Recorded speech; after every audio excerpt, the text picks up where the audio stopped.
कृपया वीडियो में नए हैं तो वीडियो को लाइक एंड सब्सक्राइब करें। संजय कहते हैं, भरतनंदन, तदनंतर कर्ण का वध करने के लिए कृत संकल्प होकर जाते हुए अर्जुन से अप्रमेय स्वरूप भगवान श्री कृष्ण ने पुनः इस प्रकार कहा, भारत, मनुष्यों, हाथियों और घोड़ों का जो यह अत्यंत भयंकर विनाश चल रहा है, इसे आज 17 दिन हो गए। प्रजानाथ, शत्रुओं के साथ साथ तुम लोगों के पास भी विशाल सेना जुट गई थी, परंतु परस्पर युद्ध करके प्राय नष्ट हो गई। अब थोड़ी सी ही शेष रह गई है। पार्थ, कौरव पक्ष के योद्धा बहुसंख्यक हाथी घोड़ों से संपन्न थे, परंतु तुम जैसे वीर शत्रु को पाकर युद्ध के मुहाने पर नष्ट हो गए। तुम शत्रुओं के लिए दुर्जय हो। तुम्हारे ही आश्रय में रहकर ये तुम्हारे पक्ष के भूमिपाल सृंजय और पांडव योद्धा युद्धस्थल में डटे हुए हैं। तुमसे सुरक्षित हुए इन पांडव, पांचाल, मत्स्य, करुष तथा चेदिदेशीय शत्रुनाशक वीरों ने शत्रु समूहों का संहार कर डाला है। तात, तुम्हारे द्वारा सुरक्षित पांडव महारथियों को छोड़कर दूसरा कौन नरेश युद्ध में कौरवों को परास्त कर सकता है। तुम तो युद्ध के लिए तैयार होकर आए हुए देवता, असुर और मनुष्यों सहित तीनों लोकों को समरभूमि में जीत सकते हो, फिर कौरव सेना की तो बात ही क्या है। पुरुष सिंह, कोई इंद्र के समान भी पराक्रमी क्यों न हो, तुम्हारे सिवा दूसरा कौन वीर राजा भगदत्त को जीत सकता था। निष्पाप कुंती कुमार, तुम जिसकी रक्षा करते हो उस विशाल सेना की ओर सारे राजा आंख उठाकर देख भी नहीं सके हैं। पाठ, इसी प्रकार रणक्षेत्र में सदा तुमसे सुरक्षित रहकर ही धृष्टद्युम्न और शिखंडी ने द्रोणाचार्य और भीष्म को मार गिराया है। कुंती नंदन, भरतवंशियों की सेना के 2 महारथी इंद्रतुल्य पराक्रमी भीष्म और द्रोण को रणभूमि में युद्ध करते समय कौन जीत सकता था।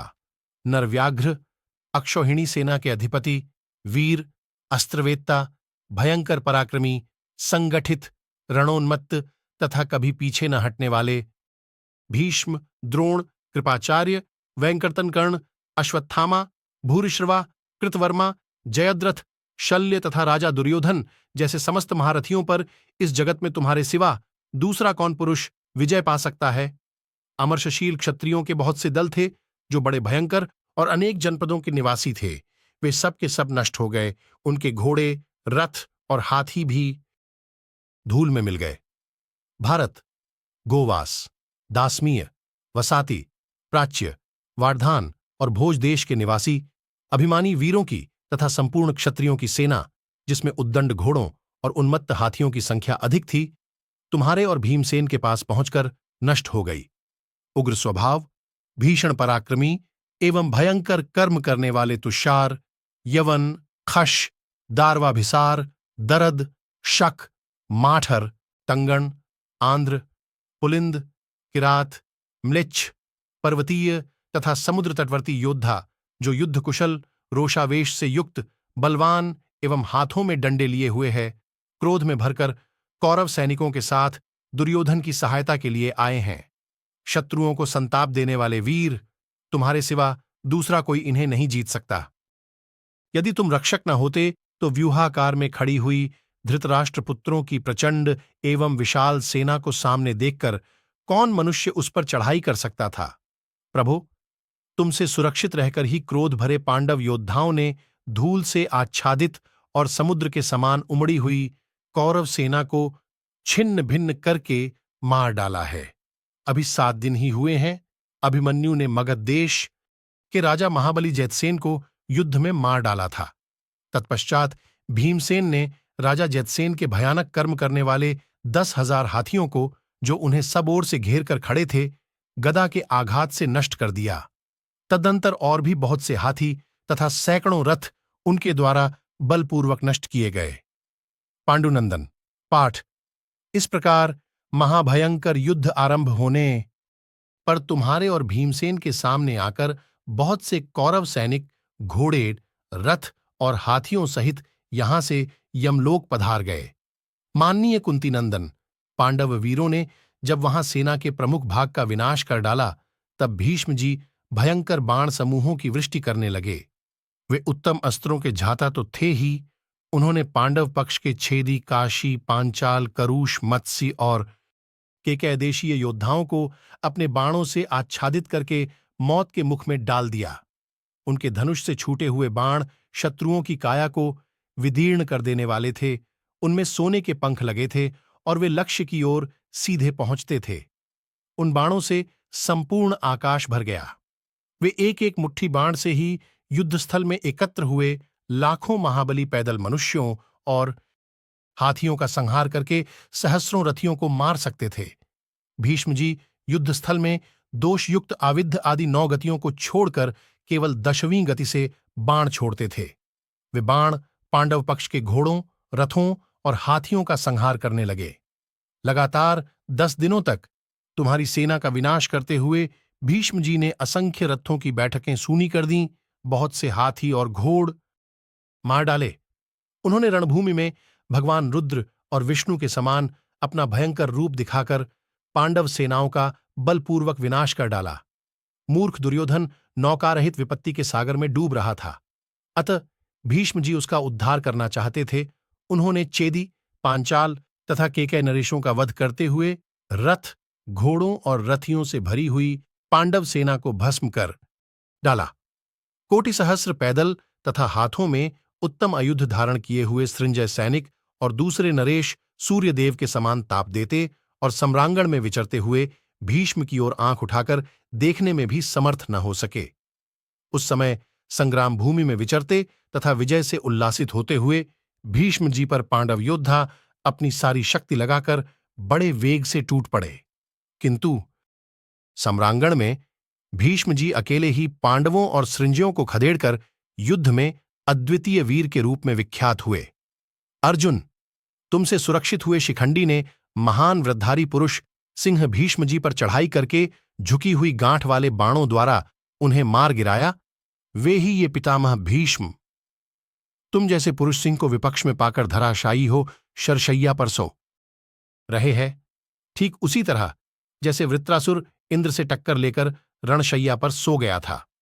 तत्पश्चात उग्रमूर्ति महारथी द्रोणाचार्य 5 दिनों तक अभेद्य व्यूह का निर्माण, शत्रु सेना का विध्वंस, महारथियों का विनाश तथा सम्रांगण में जयद्रथ की रक्षा करने के अनंतर रात्रि युद्ध में यमराज के समान प्रजा को दग्ध करने लगे। प्रतापी भारद्वाज नंदन और द्रोणाचार्य अपने बाणों द्वारा शत्रु योद्धाओं को दग्ध करके धृष्टद्युम्न से भिड़कर परम गति को प्राप्त हो गए। उस समय यदि तुम युद्धस्थल में सूतपुत्र आदि रथियों को न रोकते तो रणभूमि में द्रोणाचार्य का नाश नहीं होता। धनंजय, तुमने दुर्योधन की सारी सेना को रोक रखा था, इसीलिए धृष्टद्युम्न संग्राम में द्रोणाचार्य का वध कर सके। पार्थ, जयद्रथ का वध करते समय युद्ध में तुमने जैसा पराक्रम किया था वैसा तुम्हारे सिवा दूसरा कौन क्षत्रिय कर सकता है। तुमने अपने अस्त्रों के बल और तेज से शूरवीर राजाओं का वध करके दुर्योधन की विशाल सेना को रोककर सिंधुराज जयद्रथ को मार गिराया। पाठ, सब राजा जानते हैं कि सिंधुराज जयद्रथ का वध एक आश्चर्य भरी घटना है, किंतु तुमसे ऐसा होना कोई आश्चर्य की बात नहीं है, क्योंकि तुम असाधारण महारथी हो। रणभूमि में तुम्हें पाकर सारा क्षत्रिय समाज एक दिन में नष्ट हो सकता है, ऐसा कहना मैं युक्तिसंगत मानता हूं। मेरी तो ऐसी ही धारणा है। कुंती नंदन, जब भीष्म और द्रोणाचार्य युद्ध में मार डाले गए, तभी से मानो दुर्योधन की इस भयंकर सेना के सारे वीर मारे गए। इसका सर्वस्व नष्ट हो गया, इसके प्रधान प्रधान योद्धा नष्ट हो गए, घोड़े, रथ और हाथी भी मार डाले गए। अब यह कौरव सेना सूर्य, चंद्रमा और नक्षत्रों से रहित आकाश के समान श्रीहीन जान पड़ती है। भयंकर पराक्रमी पाठ, रणभूमि में विध्वंस को प्राप्त हुई यह कौरव सेना पूर्वकाल में इंद्र के पराक्रम से नष्ट हुई असुरों की सेना के समान प्रतीत होती है। इन कौरव सैनिकों से अश्वत्थामा, कृतवर्मा, कर्ण, शल्य और कृपाचार्य ये 5 प्रमुख महारथी मरने से बच गए हैं। नरव्याघ्र, आज इन 5 महारथियों को मारकर तुम शत्रुहीन हो द्वीपों और नगरों सहित यह सारी पृथ्वी राजा युधिष्ठिर को दे दो। अमित पराक्रम और कांति से संपन्न कुंती कुमार युधिष्ठिर आज आकाश, जल, पाताल, पर्वत और बड़े बड़े वनों सहित इस वसुधा को प्राप्त कर लें। जैसे पूर्व काल में भगवान विष्णु ने दैत्यों और दानवों को मारकर यह त्रिलोकी इंद्र को दे दी थी, उसी प्रकार तुम यह पृथ्वी राजा युधिष्ठिर को सौंप दो। जैसे भगवान विष्णु के द्वारा दानवों के मारे जाने पर देवता प्रसन्न होते हैं, उसी प्रकार आज तुम्हारे द्वारा शत्रुओं का संहार हो जाने पर समस्त पांचाल आनंदित हो उठें। कमल नयन नरश्रेष्ठ अर्जुन, मनुष्यों में श्रेष्ठ गुरु द्रोणाचार्य का सम्मान करते हुए तुम्हारे हृदय में यदि अश्वत्थामा के प्रति दया है अथवा आचार्योचित गौरव के कारण कृपाचार्य के प्रति कृपा भाव है, यदि माता कुंती के अत्यंत पूजनीय बंधु बांधवों के प्रति आदर का भाव रखते हुए तुम कृतवर्मा पर आक्रमण करके उसे यमलोक भेजना नहीं चाहते तथा माता माद्री के भाई मद्रदेशीय जनता के अधिपति राजा शल्य को भी तुम दयावश मारने की इच्छा नहीं रखते, तो न सही, किंतु पांडवों के प्रति सदा पाप बुद्धि रखने वाले इस अत्यंत नीच कर्ण को आज अपने पैने बाणों से मार ही डालो। ये तुम्हारे लिए पुण्य कर्म होगा। इस विषय में कोई विचार करने की आवश्यकता नहीं है। मैं भी तुम्हें इसके लिए आज्ञा देता हूं, अतः इसमें कोई दोष नहीं है। निष्पाप अर्जुन, रात्रि के समय पुत्र सहित तुम्हारी माता कुंती को जला देने और तुम सब लोगों के साथ जुआ खेलने के कार्य में जो दुर्योधन की प्रवृत्ति हुई थी, उन सब षड्यंत्रों का मूल कारण यह दुष्टात्मा कर्ण ही था। दुर्योधन को सदा से ही यह विश्वास बना हुआ है कि कर्ण मेरी रक्षा कर लेगा, इसीलिए वह आवेश में आकर मुझे भी कैद करने की तैयारी करने लगा था। मांद, धृतराष्ट्रपुत्र राजा दुर्योधन का यह दृढ़ विचार है कि कर्ण रणभूमि में कुंती के सभी पुत्रों को निसंदेह जीत लेगा। कुंती नंदन, तुम्हारे बल को जानते हुए भी दुर्योधन ने कर्ण का भरोसा करके ही तुम्हारे साथ युद्ध छेड़ना पसंद किया है। कर्ण सदा ही यह कहता रहता है कि मैं युद्ध में एक साथ आए हुए समस्त कुंती पुत्रों तथा वसुदेव नंदन महारथी श्रीकृष्ण को भी जीत लूंगा। भारत, अत्यंत खोटी बुद्धि वाले दुरात्मा दुर्योधन का उत्साह बढ़ाता हुआ कर्ण राजसभा में उपर्युक्त बातें कहकर गर्जता रहता है, इसीलिए आज तुम उसे मार डालो। दुर्योधन ने तुम लोगों के साथ जो जो पापपूर्ण बर्ताव किया है, उन सब में पाप बुद्धि दुष्टात्मा कर्ण ही प्रधान कारण है। सखे, सुभद्रा का वीरपुत्र अभिमन्यु सांड के समान बड़े बड़े नेत्रों से सुशोभित तथा कुरुकुल एवं वृष्णिवंश के यश को बढ़ाने वाला था। उसके कंधे सांड के कंधों के समान मांसल थे। वह द्रोणाचार्य, अश्वत्थामा और कृपाचार्य आदि नरश्रेष्ठ वीरों को पीड़ा दे रहा था। हाथियों को महावतों और सवारों से, महारथियों को रथों से, घोड़ों को सवारों से तथा पैदल सैनिकों को अस्त्र शस्त्र एवं जीवन से वंचित कर रहा था। सेनाओं का विध्वंस और महारथियों को व्यथित करके वह मनुष्यों, घोड़ों और हाथियों को यमलोक भोज रहा था। बाणों द्वारा शत्रु सेना को दग्ध सी करके आते हुए सुभद्रा कुमार को, जो दुर्योधन के छा क्रूर महारथियों ने मार डाला, और उस अवस्था में मारे गए अभिमन्यु को, जो मैंने अपनी आंखों से देखा, वह सब मेरे अंगों को दग्ध किए देता है। प्रभो, मैं तुमसे सत्य की शपथ खाकर कहता हूं कि उसमें भी दुष्टात्मा कर्ण का ही द्रोह काम कर रहे। वह जीवन से निराश को चुका था। युद्ध स्थल में प्रहारों के कारण अधिक क्लांत हो जाने से वह व्याकुल होकर खड़ा रहा। तदनंतर सम्रांगण में द्रोणाचार्य का समयोचित क्रूर वचन सुनकर कर्ण ने अभिमन्यु के धनुष को काट डाला। उसके द्वारा धनुष कट जाने पर रणभूमि में शेष 5 महारथी, जो शट्टापूर्ण बर्ताव करने में प्रवीण थे, बाणों की वर्षा द्वारा अभिमन्यु को घायल करने लगे। उस वीर के इस तरह मारे जाने पर प्राय सभी को बड़ा दुख हुआ। केवल दुष्टात्मा कर्ण और दुर्योधन ही जोर जोर से हंसे थे। इसके सिवा कर्ण ने भरी सभा में पांडवों और कौरवों के सामने एक क्रूर मनुष्य की भांति द्रौपदी के प्रति इस तरह कठोर वचन कहे थे। कृष्ण, पांडव तो नष्ट होकर सदा के लिए नरक में पड़ गए। पृथुश्रोणा, अब तू दूसरा पतिवरण कर ले। मृदुभाषिणी, आज से तू राजा धृतराष्ट्र की दासी हुई। अत राजमहल में प्रवेश कर। टेढ़ी बरौनियों वाली कृष्ण, पांडव अब तेरे पति नहीं रहे। वे तुझ पर किसी तरह कोई अधिकार नहीं रखते। सुंदरी पांचाल राजकुमारी, अब तू दासों की भार्या और स्वयं भी दासी है। आज एकमात्र राजा दुर्योधन समस्त भूमंडल के स्वामी मान लिए गए हैं। अन्य सब नरेश इन्हीं के योगक्षेम में लगे हुए हैं। भद्रे, देख, इस समय पांडव दुर्योधन के तेज से एक साथ ही नष्टप्राय होकर एक दूसरे का मुंह देख रहे हैं। निश्चय ही वे थोथे तिलों के समान नपुंसक हैं और नरक में डूब गए हैं। आज से दासों के समान कौरव नरेश की सेवा में उपस्थित होंगे। भारत, उस समय अधर्म का ही ज्ञान रखने वाले परम दुर्बुद्धि पापी कर्ण ने तुम्हारे सुनते हुए ऐसे ऐसे पापपूर्ण वचन कहे थे। आज तुम्हारे छोड़े हुए एवं शिला पर स्वच्छ किए हुए सुवर्ण निर्मित प्राणांतकारी बाण पापी कर्ण के उन वचनों का उत्तर देते हुए उसे सदा के लिए शांत कर दें। दुष्टात्मा कर्ण ने तुम्हारे प्रति और भी जो पापपूर्ण बर्ताव किए हैं, उन सबको और इसके जीवन को भी आज तुम्हारे बाण नष्ट कर दें। आज दुष्टात्मा कर्ण अपने अंगों पर गांडीव धनुष से छूटे हुए भयंकर बाणों की चोट सहता हुआ द्रोणाचार्य और भीष्म के वचनों को याद करे। बिजली की सी प्रभा और सोने के पंख धारण करने वाले तुम्हारे चलाए हुए शत्रुनाशक नाराज कवच छेद कर कर्ण का रक्तपान करेंगे। आज तुम्हारे हाथों से छूटे हुए वेगशाली भयंकर एवं विशाल बाण कर्ण का मर्मस्थल विदीर्ण करके उसे यमलोक भेज दें। आज तुम्हारे बाणों से पीड़ित हुए भूमिपाल दीन और विषादयुक्त होकर हाहाकार मचाते हुए कर्ण को रथ से नीचे गिरता देखें। आज कर्ण रक्त में डूबकर पृथ्वी पर पड़ा सो रहा हो और उसके आयुध इधर उधर फेंके पड़े हों। इस अवस्था में उसके बंधु बांधव दीन दुखी होकर उसे देखें।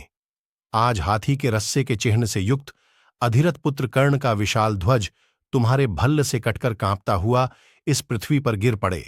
आज राजा शल्य भी तुम्हारे सैकड़ों बाणों से छिन्न भिन्न उस सुवर्ण विभूषित रथ को, जिसके रथी और घोड़े मार डाले गए हों, छोड़कर भयभीत हो भाग जाएं।